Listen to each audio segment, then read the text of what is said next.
Hey folks, Mel here, and as you can tell, I've got my Hawaiian shirt, I've got my sunglasses, I am ready for a vacation. Who's with me? This video, I'm going to tell you that you need to take a vacation. Now you may be thinking, Mel, do you really need to tell people they need to take a vacation? Absolutely. The reason is because I have seen so many times in my career where people wait until the very last part of the year and they've got 3 weeks of vacation saved up. What ends up happening is they're like, yeah, I'm taking every Monday and Friday the rest of the year to get my vacation in. Or I'm going to be out of the office after December 10th because I've got all this vacation I've got to use. My thing is, take your vacation throughout the year because it is worth doing that. In this video, I'm going to give you 3 reasons on why you should take your vacation throughout the year. And if you stick to the end, you will get a bonus reason that your employer does not want you to know. With that, let me start with the first reason. Reason number 1 is that you need a break. Now, you may think, well, Mel, do I really need a break? You do, because you need that time to recharge. You need a new experience because that's going to stimulate your brain to get you new ideas. But Mel, you don't understand. The end of the quarter's coming up. I've got to get my financial numbers done. Mel, you don't understand. My project's going to be due in 2 months. I've got to make sure it crosses the finish line. I do understand. I work for a company. We have to get our financials in. I have to make sure the network's up while the financials are getting in. I have projects I'm working on. I get it. However, you still need to take care of yourself. Otherwise, you're not going to be good for anybody else. The second reason that you need to take a vacation is because your team needs a break. They need a break from you. Now, that may sound a little rude, but the thing is they actually do.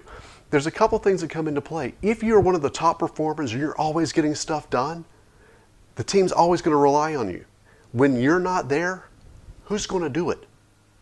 It's a great opportunity for one of your coworkers to step up, step into that role, and start filling in those gaps. The other thing is, if your company loses you because another job offer, you win the lottery, or heaven forbid, you get sick and can't come into the office, they're going to have to do that work anyway. So it's worth it to go ahead, take that break, let your team figure out what their gaps are. The third reason for taking your vacation, if you are a leader and you are not taking your vacation, the message you are sending to your team is, we don't take vacations. Now, that may sound silly, but leaders lead by example. They're going to follow your example. So if you say, oh, I'm going on vacation, and then you're sending emails and Slack messages and calling them all the time during your vacation, guess what they're going to expect?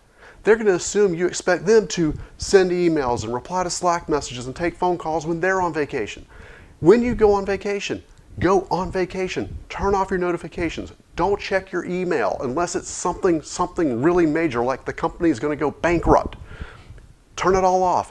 The message you send to your employees when you do that is, I value my vacation, I'm going to value yours. All right, if you have stuck with me this far, you are ready for the bonus reason of why you need to take your vacation. Now, there's a couple of things I want to give you as a preface for this. Number 1, keep in mind, my background is I have a bachelor's degree in finance, essentially. That means I understand numbers and corporate money stuffs and all that. The second reason is I test drive some of these things with a Toastmasters group that I'm in. And in one of the groups that I test drove this with, I had a couple of business owners. And they said, Mel, this is great. People need a break. They need to recharge. I get that. People need to take some time off so we can find out what gaps are in the team. And yeah, I understand as a leader, I set that example. But don't tell them that last thing. Now, with that said, what is that last thing that they don't want you to know? The last thing is this. When your company grants you vacation, when you accrue vacation, if you're accruing 5 hours every paycheck or whatever, when you are accruing vacation, that becomes a debt that the company owes you. That's a bill. That's a liability. It's a debt that they're supposed to pay you. If you get to the end of the year, and let's say, for example, you make $52,000 a year. Why 52,000? Because Mel likes simple math and there's 52 weeks in the year. You get to the end of the year and you have 1 week of vacation left. You make $52,000 a year or $1,000 per week. You don't use that 1 week of vacation. The company has $1,000 to Mel on their books.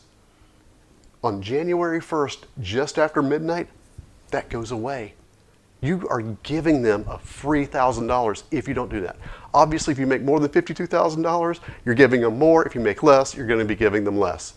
That is something I want you to keep in mind, is that is one of the things you are throwing money away. Your credit card company isn't going to do it. Your landlord or mortgage company isn't going to do that. Your cell phone provider isn't going to do that. Don't do that to your company. Don't give them free money. Sorry to all the business owners out there, I have to tell them. With that said, if you enjoyed this video, share it with your friends. I'll catch you in the next video. I'm going on vacation.